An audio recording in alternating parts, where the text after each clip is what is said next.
Hola, ¿qué tal a todos? ¿Cómo están? Espero que positivas y positivos todos siempre. Hoy vamos a hablar de un tema que es muy interesante para todas las chicas. Es la utilización del minoxidil para la caída del cabello. ¿En qué casos tenemos que utilizarlo? ¿Qué precauciones debemos tener? Soy la doctora Abigail y espero que estos consejos les puedan ser de utilidad.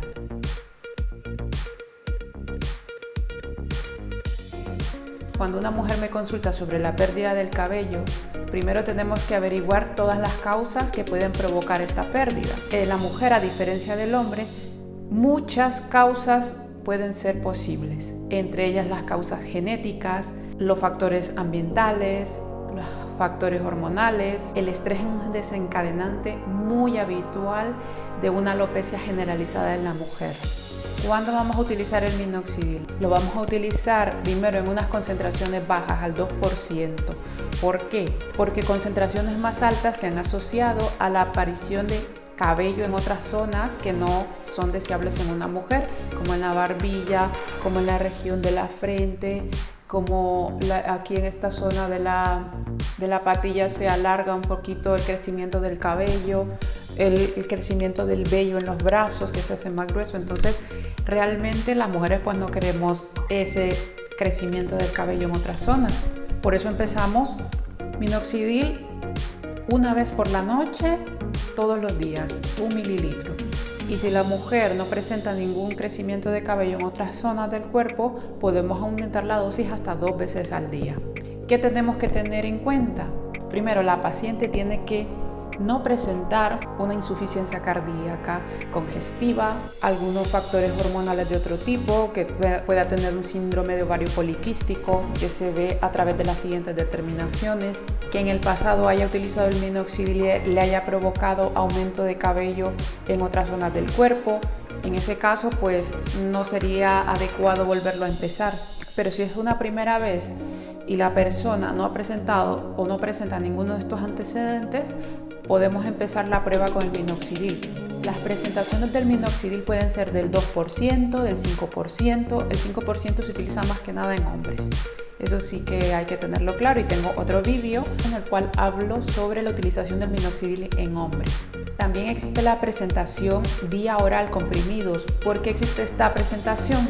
Resulta que cuando nos aplicamos el minoxidil en el cabello, como las mujeres por lo general no nos lavamos el cabello todos los días a diferencia de los hombres, entonces el ponernos un producto que nos deje graso el cuero cabelludo no es muy conveniente, por lo que lo pasamos a formato vía oral.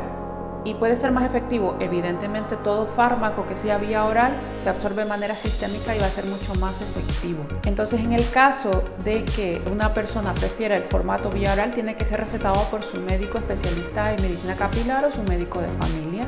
Tiene que llevar un control de tensiones arteriales, porque el minoxidil es un antihipertensivo, así se descubrió hace muchos años, y cuando se le daba a los pacientes hipertensos resulta que le salía cabello en otras zonas, y de ahí vino este efecto o esta condición de utilizarlo para crecimiento del cabello. Entonces, como es un antihipertensivo, puede bajar la tensión en algunas personas que tengan esa tendencia a la tensión baja, aunque las dosis que damos para el crecimiento del cabello son muy bajitas como para que provoquen ese efecto. Sin embargo, lo digo por si acaso. Podemos empezar dando 1 miligramo al día y podemos ir aumentando la dosis de 2,5 miligramos hasta 5 miligramos al día. Pero claro, eso tiene que ir seguido de un estrecho seguimiento médico. Lo recomendable es por las noches hacer líneas a través del cuero cabelludo, del cabello, ir depositando cantidades pequeñas en toda esta zona, y la zona occipital también lo recomiendo, y hacer un pequeño masaje y luego lavarnos las manos. Entonces así podemos garantizar de que va a haber una adecuada absorción. Espero que esta información les sea de utilidad. No olviden suscribirse a mi canal, así me ayudan para poder hacer más vídeos que sean interesantes. Un beso a todos y hasta pronto.